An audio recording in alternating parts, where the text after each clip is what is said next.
December 8, 1941. Imperial Japanese Navy headquarters in Tokyo received confirmation of the Pearl Harbor strike results.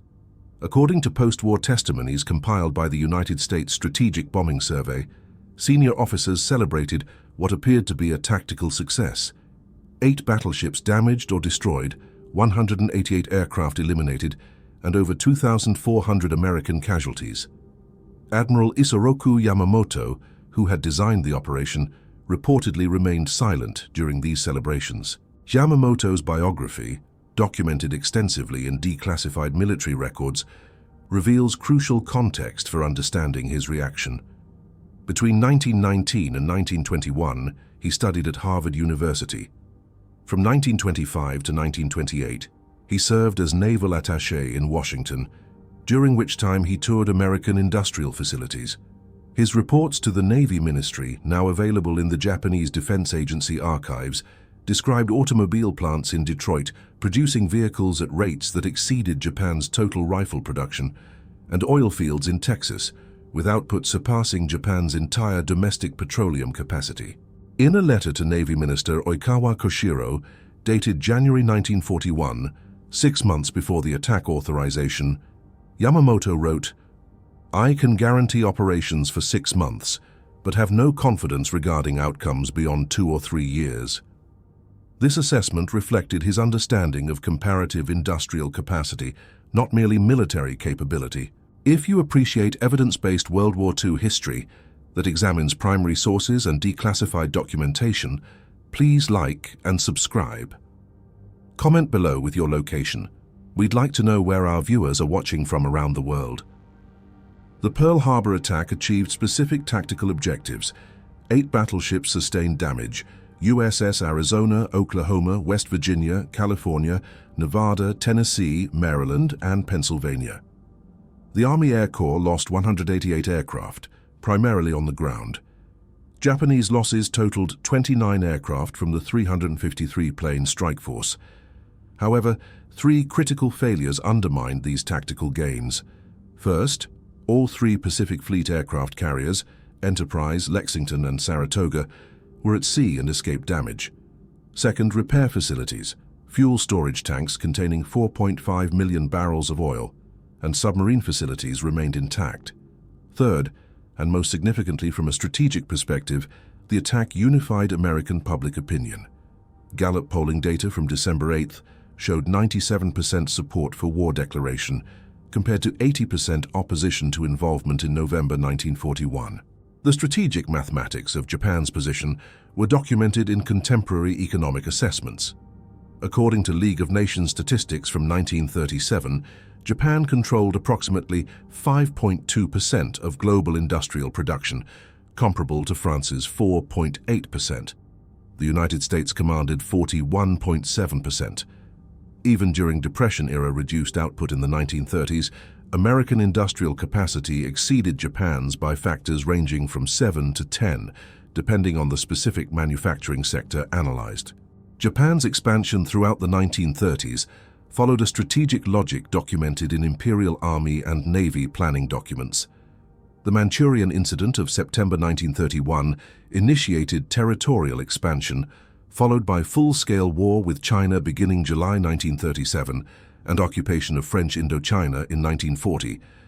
Each action aimed to secure resources Japan's home islands lacked: petroleum, rubber, tin, iron ore, rice, and coal.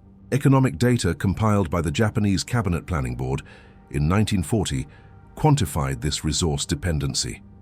Japan imported 88% of its petroleum, primarily from the United States and Dutch East Indies. It imported 100% of its rubber from Southeast Asian sources, 92% of its iron ore, and 89% of its bauxite for aluminum production. This dependency created strategic vulnerability that military planners recognized but believed they could overcome through territorial conquest. The American embargo, implemented progressively between July 1940 and August 1941, created acute crisis. The final oil embargo of August 1, 1941, meant Japan's military and industrial petroleum reserves would last approximately 18 months at peacetime consumption rates, less than 12 months in wartime. Army and Navy records show this calculation drove strategic timeline. War had to begin before reserves depleted, and resource zones had to be captured rapidly. Japanese strategic planning operated on specific assumptions, documented in Imperial General Headquarters papers. First, rapid conquest would secure resource zones before American mobilization completed. Second, defensive perimeter establishment would make reconquest prohibitively costly. Third, American public opinion, characterized as democratic and casualty-averse, would favor negotiated settlement over prolonged conflict. Fourth, British forces, engaged against Germany, could not effectively contest Asian territories. Each assumption proved fundamentally flawed. The industrial disparity was not secret. Japanese planners possessed detailed intelligence on American production capacity. Cabinet Planning Board reports from 1940-1941 acknowledged the disadvantage. What they miscalculated was the degree to which industrial capacity would translate to military power, and the speed at which American mobilization would occur. Several factors contributed to this miscalculation. First, they underestimated American willingness to prosecute total war. Second, they overestimated the defensive advantages of island fortifications. Third, they fundamentally misunderstood how industrial production scaled during wartime conversion. Fourth, they believed Japanese fighting spirit constituted a force multiplier that could partially offset material disadvantages. Following Pearl Harbor, Japanese forces executed a coordinated offensive across the Pacific and Southeast Asia. The operational scope was remarkable.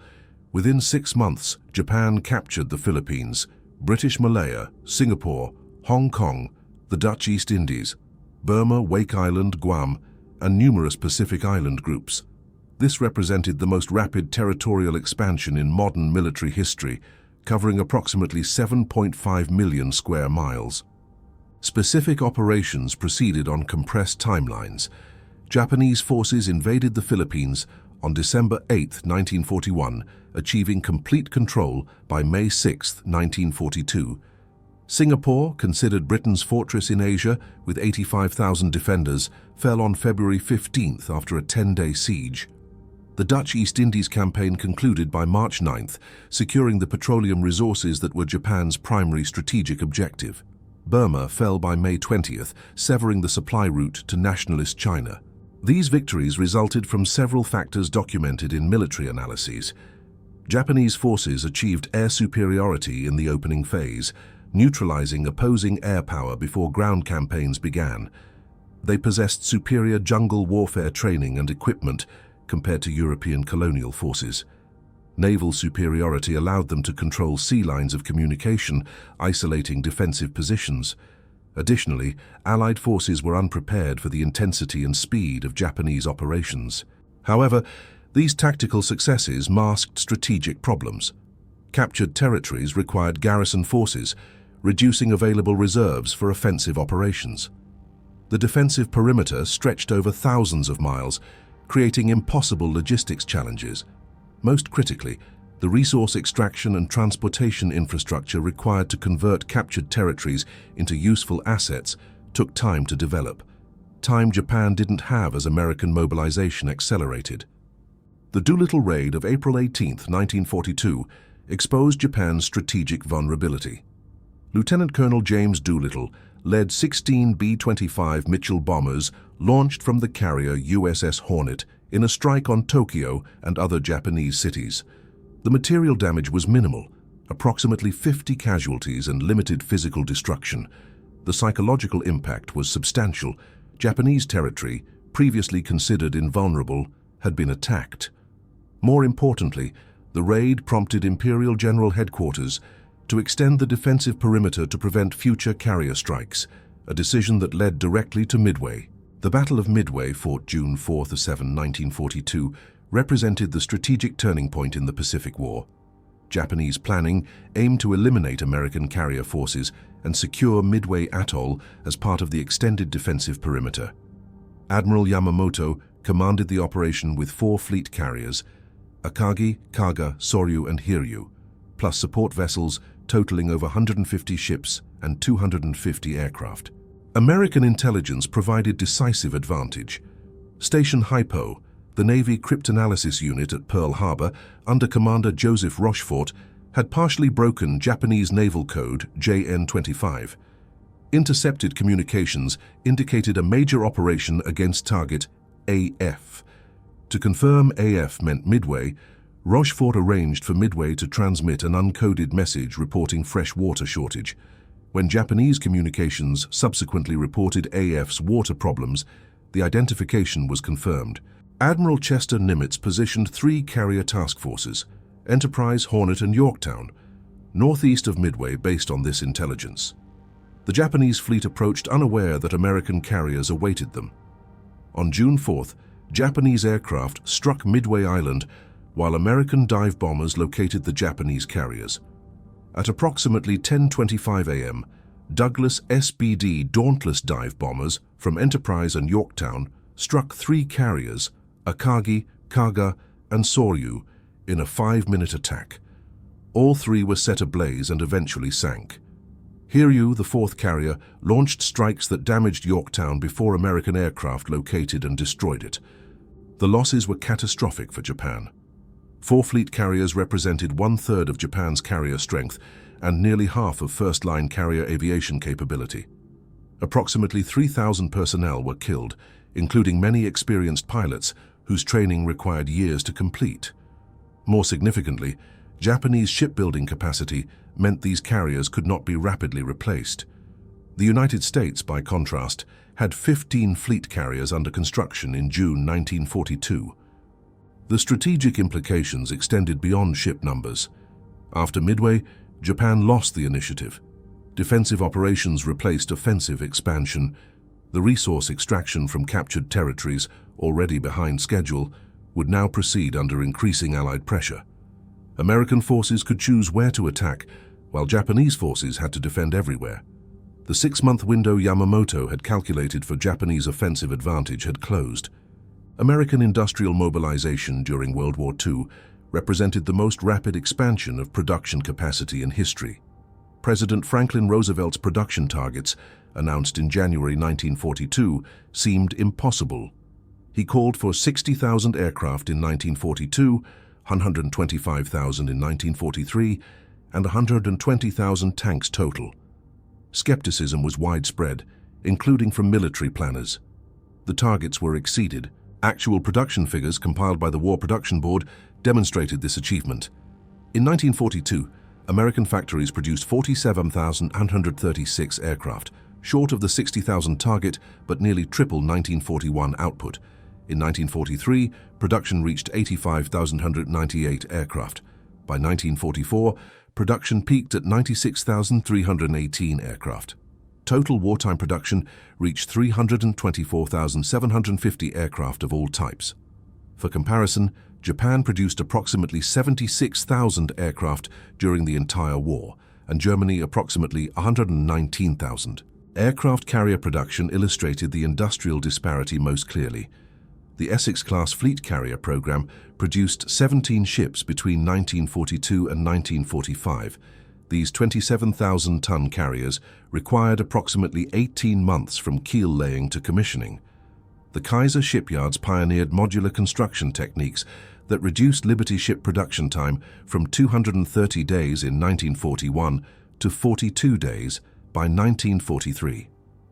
Similar techniques applied to escort carrier production enabled construction of 122 vessels during the war. Japan, by contrast, completed 6 fleet carriers during the war. Taiho Shokaku-class Zuikaku, completed pre-war but commissioned during, Hio, Junyo, and converted vessels. Japanese shipyard capacity was approximately 1/10 of American capacity, and competition for steel, labor, and other resources, with Army programs further constrained production. Specific examples illustrated the scale of American production. The Ford Willow Run plant in Michigan, built specifically for B-24 Liberator bomber production, covered 3.5 million square feet. At peak production in 1944, it completed 1 aircraft every 63 minutes. Total Willow Run production reached 8,685 B-24s. The Chrysler Tank Arsenal in Michigan produced 25,000 M4 Sherman tanks. General Motors produced 206,000 aircraft engines. These were single facilities. Dozens of comparable plants operated simultaneously.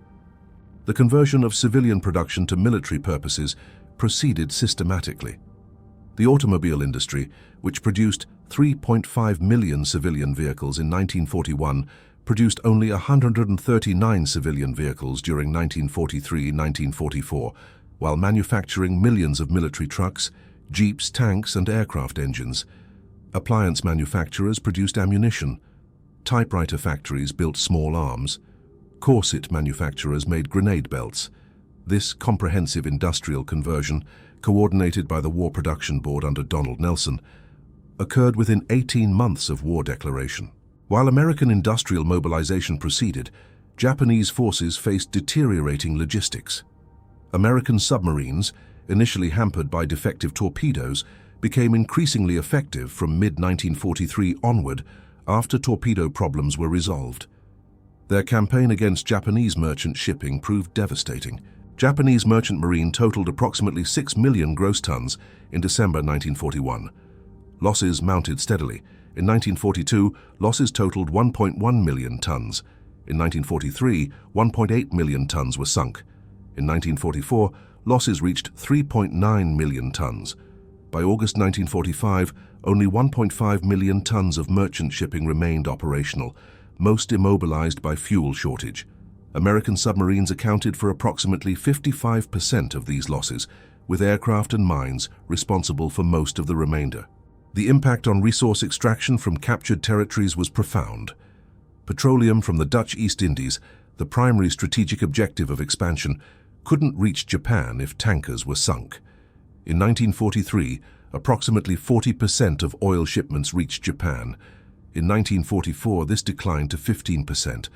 By 1945, virtually no oil was being transported. The same pattern affected other resources: rubber, tin, bauxite, rice. Captured territories became economically useless if their resources couldn't be transported.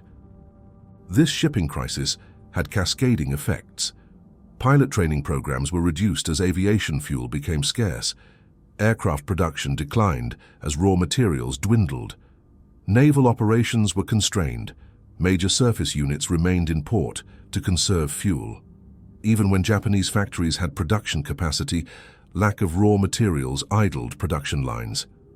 By 1945, Japanese industry operated at approximately 40% of 1941 capacity, despite desperate mobilization efforts. The Guadalcanal campaign, August 7, 1942 to February 9, 1943, demonstrated how American material advantages translated to battlefield success. American forces landed on Guadalcanal to prevent Japanese establishment of an airfield that would threaten supply lines to Australia. The campaign evolved into 6 months of intense fighting on land, at sea, and in the air. The ground campaign centered on Henderson Field, the airstrip that American forces captured on the first day and Japanese forces repeatedly attempted to recapture. 7 major ground battles occurred, with Japanese forces launching battalion and regimental-sized attacks against defensive positions. American forces, supported by artillery and air power from Henderson Field, repulsed each attack. Japanese losses in these ground engagements exceeded 24,000 killed, compared to approximately 1,600 American ground combat deaths. Naval engagements around Guadalcanal were equally intense. 5 major naval battles occurred: Savo Island, Eastern Solomons, Cape Esperance, Santa Cruz, and Guadalcanal. Both sides suffered heavy losses. The United States lost 2 fleet carriers, Wasp and Hornet, 8 cruisers and 14 destroyers. Japan lost 2 battleships, 1 light carrier, 3 heavy cruisers, and 11 destroyers. However, American shipbuilding capacity meant these losses could be replaced. Japanese losses, particularly of experienced naval personnel, could not. The decisive factor was logistics. American forces received continuous supply through naval transport. Even during periods when Japanese naval forces temporarily controlled waters around Guadalcanal, American air power from Henderson Field and increasing submarine presence made Japanese resupply increasingly difficult. The Tokyo Express destroyer, runs that supplied Japanese forces, operated only at night and could transport limited cargo. Japanese soldiers experienced severe supply shortages, with thousands dying from malnutrition and disease as much as combat. Japan evacuated Guadalcanal in February 1943 after Imperial General Headquarters concluded the position was unsustainable. Approximately 10,000 Japanese troops were evacuated, many severely malnourished. The campaign established a pattern that would repeat throughout the Pacific. American forces could sustain logistics, while Japanese forces could not. The capture of the Mariana Islands, Saipan, Tinian, and Guam, in June-August 1944, placed the Japanese home islands within range of B-29 Superfortress bombers. The strategic bombing campaign that followed devastated Japanese industrial capacity and urban areas. Initial operations from the Marianas began in November 1944 under Brigadier General Haywood Hansell, focusing on precision daylight attacks against specific industrial targets. Results were disappointing due to weather conditions, jet stream winds at bombing altitude, and mechanical problems with the new B-29s. In January 1945, Major General Curtis LeMay assumed command and shifted tactics to nighttime incendiary attacks on urban areas. The March 9-10, 1945 raid on Tokyo demonstrated the effectiveness of this approach. 334 B-29s dropped 1,665 tons of incendiary bombs on Tokyo's residential and industrial districts. The resulting firestorm destroyed approximately 16 square miles of the city, killed an estimated 100,000 civilians, and left over 1 million homeless. This single raid caused more casualties than either atomic bomb attack later that year. Subsequent raids targeted additional cities. On March 13-14, Osaka was attacked by 274 B-29s. Nagoya, Kobe, and Yokohama received similar treatment in following weeks. By June 1945, the major urban industrial centers of Japan had been substantially destroyed. Bombing survey data indicated that urban area destruction reduced industrial production capacity by approximately 40%, disrupted transportation infrastructure, and devastated civilian morale. The effectiveness of the strategic bombing campaign remains debated among historians.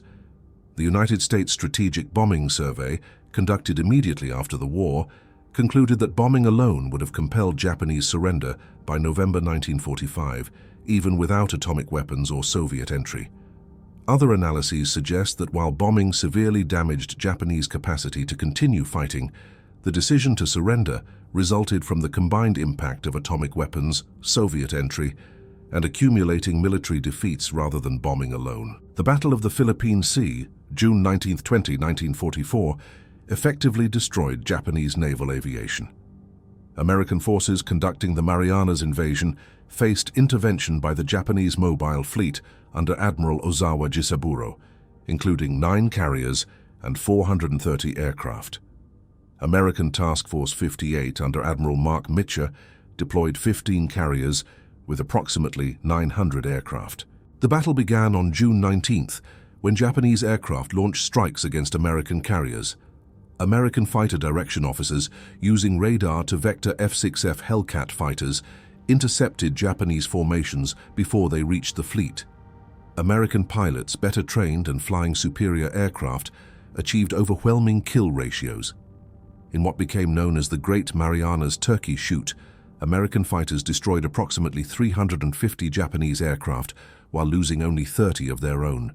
Simultaneously, American submarines sank 2 Japanese carriers, Shokaku and Taiho. On June 20th, American aircraft located the Japanese fleet and launched strikes despite extreme range that meant many aircraft would lack fuel for return. The strikes sank carrier Hio and damaged other vessels. While many American aircraft were lost to fuel exhaustion, submarine rescue operations recovered most pilots. The battle destroyed Japanese carrier aviation capability. Total Japanese losses exceeded 450 aircraft and 3 carriers. More critically, approximately 450 experienced pilots were killed, personnel who required years to train and were essentially irreplaceable given Japan's deteriorating resource position. After Philippine Sea, Japanese carriers became effectively useless as they lacked trained air crews to operate from them. Soviet entry into the Pacific War, though brief, significantly impacted Japanese strategic calculations. The Soviet Union maintained neutrality with Japan throughout the war in Europe, allowing Japan to avoid a two-front conflict. The Yalta Conference of February 1945 established that the Soviet Union would enter the Pacific War approximately 3 months after German defeat. German surrender occurred May 8, 1945. Soviet declaration of war came August 8, 1945, 3 months later, as agreed. Soviet forces launched a coordinated offensive across 3 fronts: Transbaikal, First Far Eastern, and Second Far Eastern, totaling approximately 1.5 million troops, 5,500 tanks and 5,000 aircraft, against Japanese forces in Manchuria and Korea. The Kwantung Army, Japan's primary ground force in Manchuria, had been substantially weakened by transfers of experienced units to Pacific theaters. Remaining forces totaled approximately 700,000 troops with limited armor and air support. Soviet operational advantage was overwhelming. Soviet mechanized forces advanced rapidly, bypassing strongpoints and driving deep into Manchuria. Japanese defensive positions, designed for static defense, were simply enveloped and bypassed. The campaign concluded within 2 weeks. Soviet forces captured Mukden, advanced into Korea, and prepared for potential invasion of Hokkaido. Japanese casualties exceeded 80,000 killed, with approximately 600,000 captured. Soviet casualties totaled approximately 12,000 killed. The rapid collapse demonstrated that Japan's military position was hopeless, regardless of any negotiations or conditional surrender proposals. The psychological impact on Japanese leadership was profound. Throughout 1945, some Japanese officials had hoped that the Soviet Union might mediate a negotiated peace that would allow Japan to retain at least some of its empire and avoid occupation. Soviet entry eliminated this possibility and demonstrated that Japan now faced 3 major powers, the United States, Britain, and Soviet Union, all committed to unconditional surrender. The atomic bomb attacks on Hiroshima and Nagasaki in August 1945 were the culmination of the Manhattan Project, a $2 billion program to develop nuclear weapons. While the technical details of weapons development are well documented, the decision-making surrounding their use remains subject to historical debate. The Hiroshima attack occurred August 6, 1945. A B-29 bomber named Enola Gay, piloted by Colonel Paul Tibbets, dropped a uranium-based atomic bomb designated Little Boy at 8:15 a.m. local time. The weapon detonated at approximately 1,900 feet altitude, creating a blast equivalent to approximately 15,000 tons of TNT. Immediate casualties within the blast zone were estimated at 70,000, 80,000, with total deaths reaching approximately 140,000 by the end of 1945, when radiation effects are included. The Nagasaki attack followed on August 9, 1945.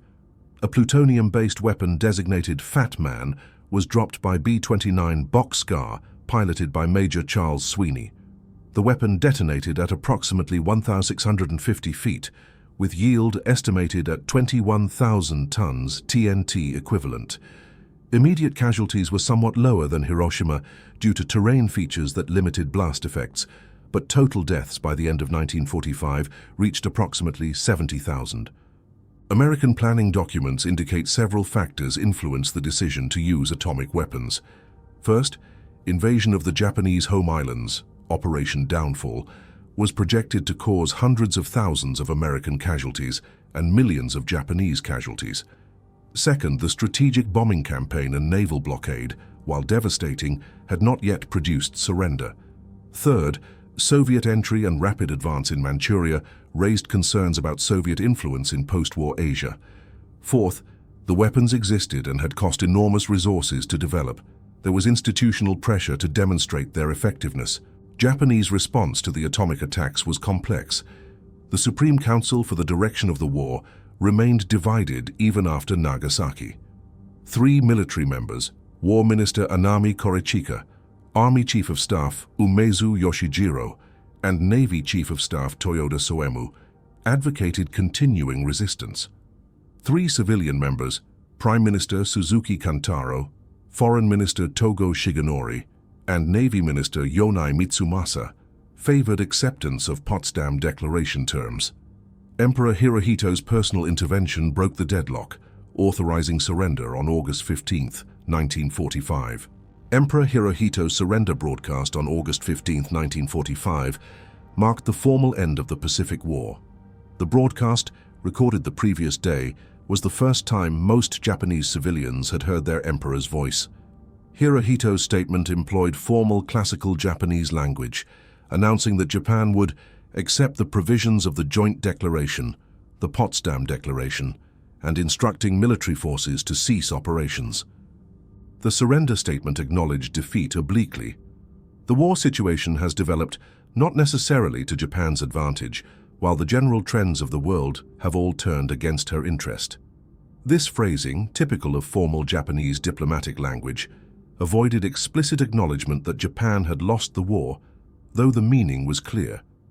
Hirohito specifically referenced a new and most cruel bomb as a factor in the surrender decision, though historians note that multiple factors — atomic weapons, Soviet entry, accumulated defeats and devastated home front — all contributed. Formal surrender ceremonies occurred September 2, 1945, aboard USS Missouri in Tokyo Bay. Foreign Minister Mamoru Shigemitsu and General Yoshijiro Umezu signed surrender documents on behalf of Japan. General Douglas MacArthur signed for the Allied powers, with representatives from the United States, China, United Kingdom, Soviet Union, Australia, Canada, France, Netherlands, and New Zealand witnessing. American occupation forces began landing immediately.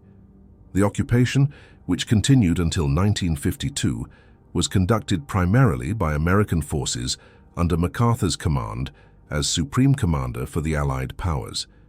Initial occupation priorities included demilitarization, democratization, and economic reform.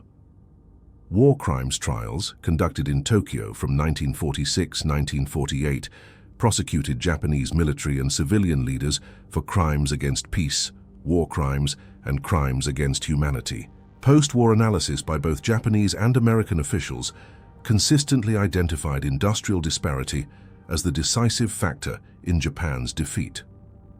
The United States Strategic Bombing Survey interviewed surviving Japanese leaders, and their testimonies are revealing. Former Prime Minister Hideki Tojo told investigators, "We did not adequately understand American productive power."